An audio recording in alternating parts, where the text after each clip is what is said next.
Animasi kian mendapat tempat di dunia penyiaran dan perfilman antarabangsa. Jika dahulu animasi sekadar dua dimensi, kini dimensi animasi dibuat secara tiga dimensi dan memberikan sesuatu pengalaman baru kepada penonton. Dan jika kita lihat sebenarnya di luar negara, filem animasi seperti Toy Story, Monster Inc. dan banyak lagi beberapa karya animasi yang dekat dengan jiwa penonton. Dan di Malaysia kini sebenarnya sudah mencapai satu tahap yang setanding, setaraf dengan dunia animasi global. Kita bersama dengan Encik Muhammad Faris Abdul Aziz, Ketua Program Filem dan Animasi Digital Kolej Kemahiran Tinggi Mara Rembau, dan juga Puan Siti Najihah Hasbullah, Pensyarah Program Filem dan Animasi Digital, juga Kolej Kemahiran Tinggi Mara Rembau. Assalamualaikum, Cik Puan. Waalaikumsalam, Syarul. Alhamdulillah. Kalau kita cakap pasal animasi ni, kita dah tahu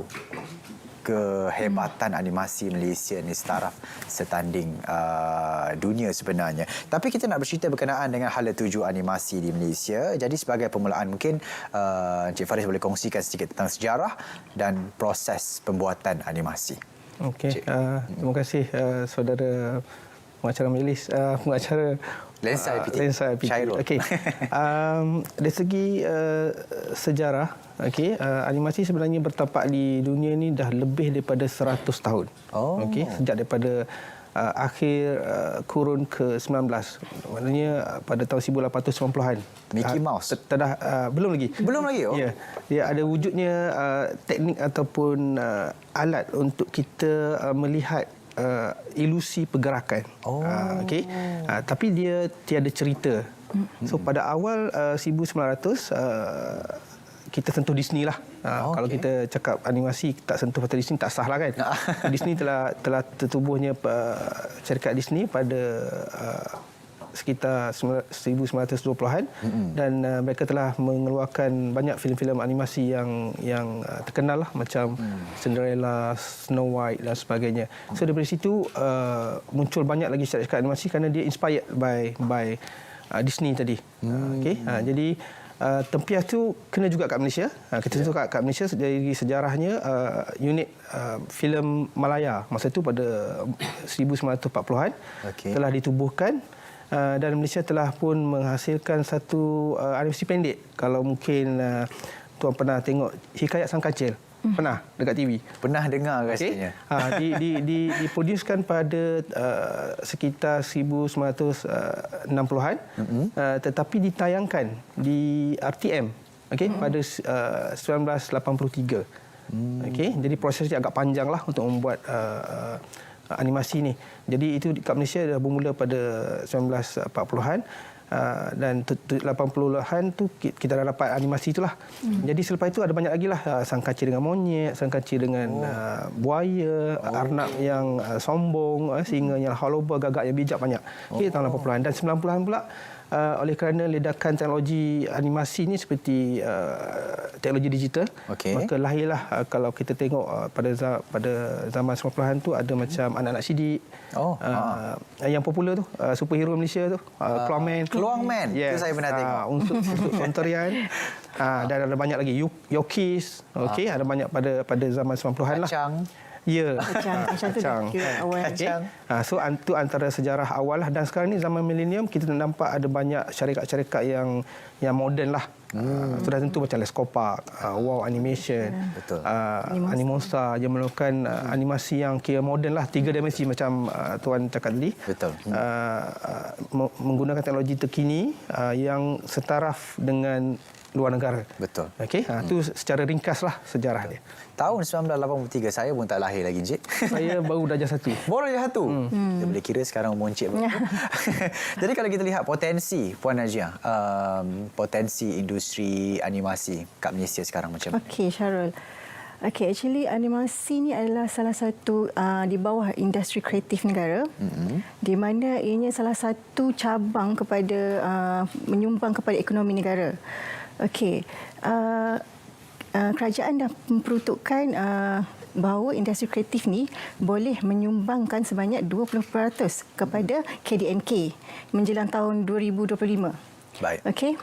Dan daripada itu, selain daripada itu, kerajaan juga telah menubuhkan satu dasar, okey, di mana dasar ini adalah dasar industri kreatif negara.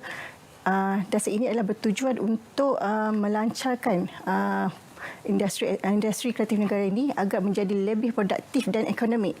Okey, selari daripada itu, bila kita dapat lihat bahawa bila kerajaan sendiri dah wujudkan dasar tersebut, so kita tahu bahawa potensi animasi dekat Malaysia ni dipandang oleh kerajaan. So apabila kita dasar ini wujudkan, kita dapat lihat bahawa peluang pekerjaan kepada graduan-graduan daripada institusi yang menawarkan program animasi adalah luas. Okey. Kalau kita lihat Puan Jia ada sebut berkenaan dengan graduan. Kalau kita lihat animasi ini memang kita ramai yang menonton televisyen, menonton filem-filem animasi. Namun untuk memikat hati pelajar-pelajar terutamanya lepasan SPM untuk mengambil program seperti pengajian animasi ini macam mana? Dan juga kita melihat juga peranan institusi pengajian tinggi terutamanya dalam menyumbang kepada pembangunan industri animasi di Malaysia, Encik Faris. Okey, biasanya masyarakat sekarang ni biasanya mereka mahukan atau ibu bapa biasanya mahukan anak mereka lebih kepada seperti kejuruteraan, masuk jadi engineer, doktor, lawyer, doktor, ya. Bidang kritikal. Bidang kreatif ni dipandang sepi lah. Betul. Okey. Jadi program kesedaran sepatutnya diadakan di sekolah di peringkat sekolah rendah, sekolah menengah supaya mereka sedar yang bidang ini juga mampu memberi menjana pendapatan tinggi kepada individu. Ya. Jadi kalau kita ikut di KKTM, Kolej Kemahiran Tinggi Mara Rembau sendiri, apa antara kelebihan yang boleh tawarkan kepada pelajar yang mengikuti program animasi di KKTM Rembau? Okey. Di KKTM Rembau, yang paling penting adalah kurikulum dia. Okey. Kurikulum yang dibangunkan adalah berasal daripada bersama-sama dengan ahli-ahli akademik serta ahli industri animasi dan juga perfilman lah. Okey. Selain daripada itu, di KKTM Rembau juga kami menyediakan infrastruktur dan teknologi yang terkini. Contohnya seperti motion capture, apa lagi, render farm. Okey. Teknologi tersebut diguna pakai dalam, kalau kita dapat lihat pada video, itu adalah contoh motion capture yang digunakan di KKTM Rembau. Ini adalah sesi pembelajaran dalam subjek motion capture.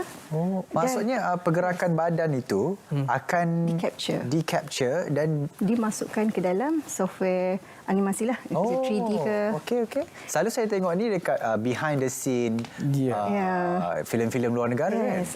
Sekarang dia ada di KKTM Rembau. Ada di KKTM Rembau. Dan ini adalah hasil animasi daripada pelajar-pelajar KKTM Rembau yang menggunakan motion capture lah. Dan sekali dengan 3D. Jadi ini pembikinan filem, setiap silibus tu akan diakhiri dengan pembikinan filem oleh pelajar-pelajar. Okey, and produk dia adalah animasi, full animation. Menarik. Yes. Jadi kalau di KKTM Rembau ini kita dapat lihatkan ini antara hasil kerja dan juga apa barang-barang atau peralatan yang ada di sana sangat canggih. Adakah ini menyumbang ataupun kolaborasi dengan syarikat-syarikat kecil animasi di Malaysia, Cik Faris? Daripada KKTM Rembau tadi. Ya, kita ada ke syarikat-syarikat yang menggunakan bahan-bahan ataupun alatan-alatan di KKTM?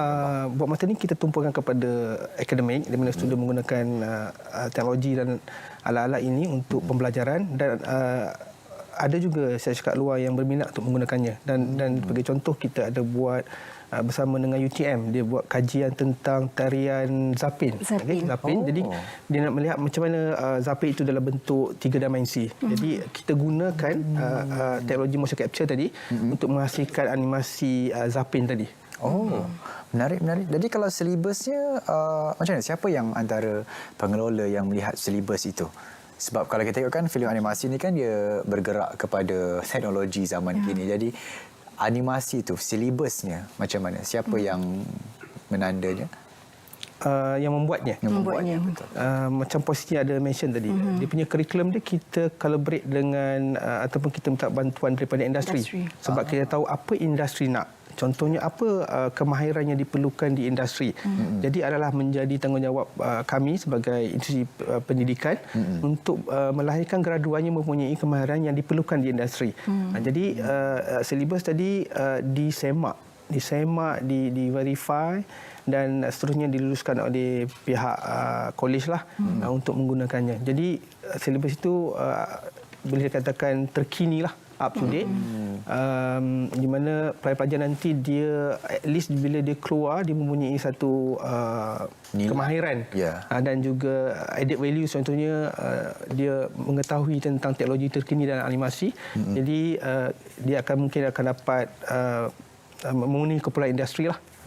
Kolej kemahiran sebenarnya kalau kita ikutkan memang lebihnya pakarnya dari bidang hands-on sebagainya. Practicality ni lebih berbanding dengan institusi pengajian tinggi yang lain. Kalau di KKTM Rembau, ini pengalaman Puan Jia sendiri sebagai pensyarah di KKTM Rembau. Saya percaya pengajian animasi ini memerlukan kreativiti yang penuh. Jadi cabaran untuk mengajar di KKTM Rembau. Ada tak pelajar-pelajar yang dia suka sebenarnya animasi tapi untuk kreativiti ni meniru kadang-kadang? Kreativiti tu agak universal, macam luas subjektif. Yes. So pelajar kita daripada peringkat awal pada semester 1 kita ada subjek yang introduction. Daripada situ kita dedahkan mereka secara terus kepada apa itu animasi, macam mana cara menghasilkan animasi, dan ada juga kita buat satu contohnya kita pergi keluar and then tunjukkan tengok movie secara langsung, sebab kadang-kadang ada juga student yang mungkin first time dia pergi wayang, tengok kartun tapi nak masuk dalam animasi. Dan kita sebagai pengajar, kita kena guide dia orang dan kena bagi tahu bila nak masuk bidang ni you kena minat menonton. Watch, selalu menonton kartun, animasi, tak kisahlah animasi tu tempatan atau luar negara. So kita kena guide dia orang daripada awal. Baik. Saya pun baru teringat. Saya pun jarang tengok cerita kartun di wayang sebenarnya. Jadi Encik Farid, kita ada baki beberapa minit saja lagi. Mungkin Encik Farid boleh secara ringkas menyatakan sedikit harapan kepada industri animasi ini, Encik Faris. Harapan kami di Institut Pengajian Tinggi untuk melahirkan graduan ni, jadi kita tahu di masa akan datang nanti animasi ini menjadi semakin mencabar dengan teknologi, dengan cerita yang lebih unik dan kreatif. Jadi kita berharap untuk mengadakan lebih banyak pertemuan dengan pihak industri supaya kita mendapat apa yang mereka nak dan kita boleh buat kerjasama supaya kita tidak orang kata shot sendirilah. Kita buat itu mendapat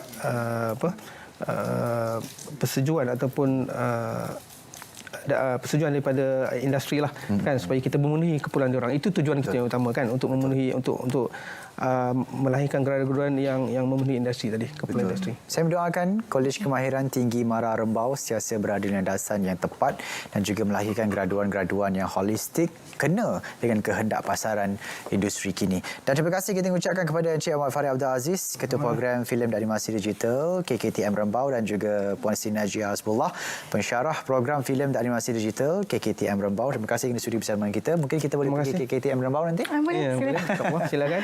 Baik, insyaAllah, terima kasih. Terima kasih kepada keduanya. Kita akan berehat seketika. Kita akan kembali selepas ini dalam Lensa IPT.